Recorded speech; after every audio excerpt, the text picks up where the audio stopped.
Good morning, University District. Thank you for joining us. I know everyone has to have the East Bunton Art Walk on their calendar by now. It's coming up on April 15th, and we get to talk to some of the artists who are going to have their works on display. Martha Park has invited us into her home to learn a little bit about what she does as an artist. Good morning, Martha. Good morning.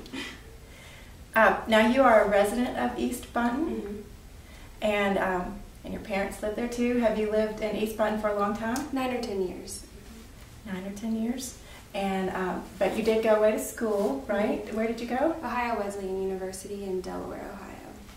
And did you study art? I studied there? art. I concentrated on printmaking, and I double majored in fiction writing.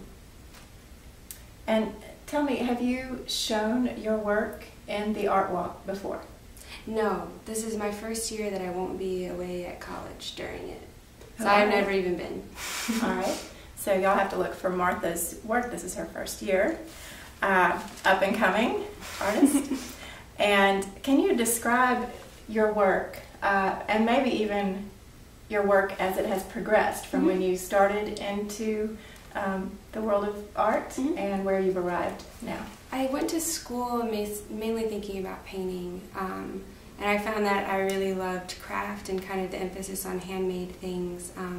So I guess that started happening when I started taking printmaking and ceramics. And so I spent 3 summers now at Penland School of Crafts, and I studied embroidery and indigo dyeing and letterpress printing. And then I started getting into book arts. So I guess I still really like to paint, but that's kind of one of the harder things to do in your house. And I found that knowing how to make kind of smaller craft objects has been helpful.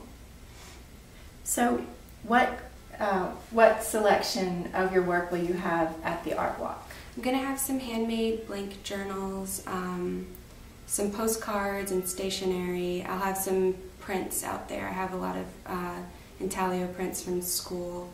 And then I'm going to have kind of some information out for commission work, because when I do painting now, it takes a lot of organization to get your space ready so that you're not ruining your house every time. Because I'm a really messy painter. So I like to do commission works, and I'll have my information out there for that.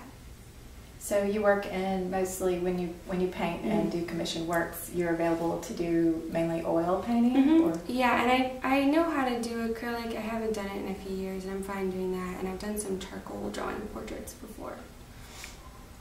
Do you like to do portraits of children, or have you done some of those things? I know families love to have portraits. Yeah, that's mostly what I've done is children, some moms and babies, but yeah, lots of kids. Is that more painting or charcoal? What's more popular now? I think painting is always more popular. Just sometimes when I'm home on breaks and I have commission, I don't really have time to do drawing, so I do kind of quicker things.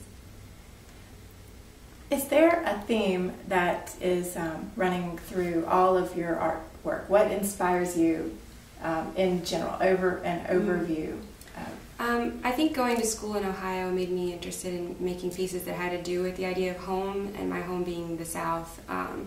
And so my junior and senior year I did a lot of works with maps, and I kind of started with working with that more literally. I took this embroidery class which was map making, and then when I was doing printmaking I did intaglio prints based on maps of home, and then I started with the indigo dye work. It was more playing with the way that maps looked and not necessarily having a specific place I was trying to map out. And so I guess that's been kind of working with, when I think of Memphis and then I see a map of Memphis, it's kind of, I have all this attachment built up to it, but to a person who's not from here, you know, it's like any other map, just a lot of lines and shapes, and kind of how to put in my kind of compassion for living here into this just kind of grid image, I guess has been a theme. And I have not been to the art walk, and maybe many of the people who are listening haven't been here. Where will your work be on display? Will it be in your home, or how will we find you on April 15th? It's going to be on the porch. I'm going to have some cookies and lemonade. Oh, that sounds like fun. Do you make the cookies? Yes. What kind? I don't know yet. We're still trying to decide what we're going to make, but I want it to be just kind of, since I don't have a ton of huge pieces, just to be kind of a place people can sit down and meet and hang out. Well, I appreciate a preview with you about what's going to happen on April 15th at the Art Walk, and everyone needs to be sure that we see 406 South Prescott. We need to stop by the porch and have some lemonade and see some of Martha Park's work. And she's going to take us on a tour of a few of the things that she has out and ready to display. Thank you for joining us. Welcome back. We now get a preview of works that will be on display at 406 South Prescott, works created by Martha Park.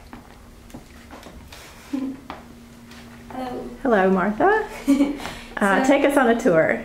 So I guess these are just some examples of kind of paintings I'll have out there from school. And then these are things I'm making specifically for the porch sale.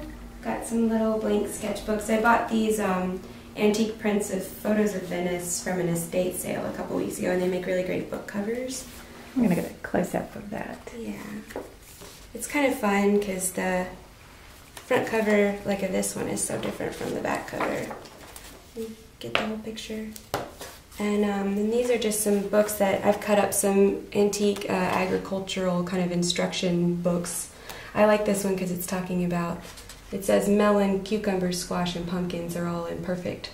I like that. And this is a letterpress postcard I made at Penland School of Crafts.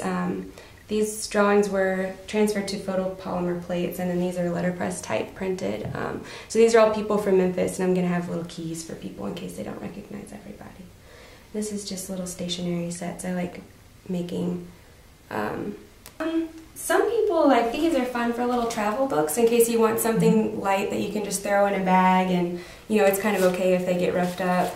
And then a lot of people will, I have different papers, like this is kind of a thicker paper that may have some purposes better than others, but then these are kind of multi-purpose and people can use them as journals. And yeah, I like for people to use them though. I've noticed sometimes if I give these to people kind of as a purposeful gift or something, people tend to be intimidated about what to do in them. So I guess I'd like for people to be just brave and have fun with them. And these are intaglio prints, so these two are from the same plate. This is an earlier version of this print, and then as I kind of kept working with it, the states came out a little bit more. But this is just when I was kind of playing with map imagery. And this is obviously a print of the Mississippi River from an old map I found. And that's kind of when I got more interested in incorporating a little bit of text and kind of got excited about letterpress printing possibilities. The intaglio is done on a metal plate and etched with acid. The lithograph, here I have a print of this that's not in acetate. These are actually drawn with a grease crayon on limestone blocks, and then you do a photographic process to bind the image to the stone and then print off of them. And this is a lithograph as well. Yeah, this is an intaglio print, so it's another big piece of metal that's etched with acid and printed off of, and it's got a few different color plates with it. It has a kind of sister print that's a lot more pink and red and purple, but my mom has it in her office. And so I have, yeah, this is the cotton field painting. This is a pretty big oil painting, and I'd like to do stuff like this, more kind of portraits of landscapes that are a little bit dreamy or not too literal. I had a lot of fun with this kind of like perfect cotton field image. This is from a photo I took when I was at Penland learning indigo dyeing, and in the class we're constantly getting fabric, wringing it out, hanging it up, and re-dyeing it, and so I had lots of pictures of women hanging up the fabrics they were working on, and I just got kind of used to this image and wanted to work with it when I came back to school. So this painting, where the cotton field took me months to get through, this painting was probably just a couple hours. I painted it really quickly. I'm fine doing portraits of kind of people smiling out at a room or kind of just posed photographs, but I guess what I really like to do is paint people doing things that they like to do. And so when possible, like I really like this kind of as an example of the portraits I like to do of my friend reading. because I feel like it kind of gives you an idea of how they interact with the spaces they're in rather than just kind of a portrait on a couch smiling, which I'm glad to do, but this is kind of my favorite portrait style to work in. Look for Martha Park, 406 South Prescott.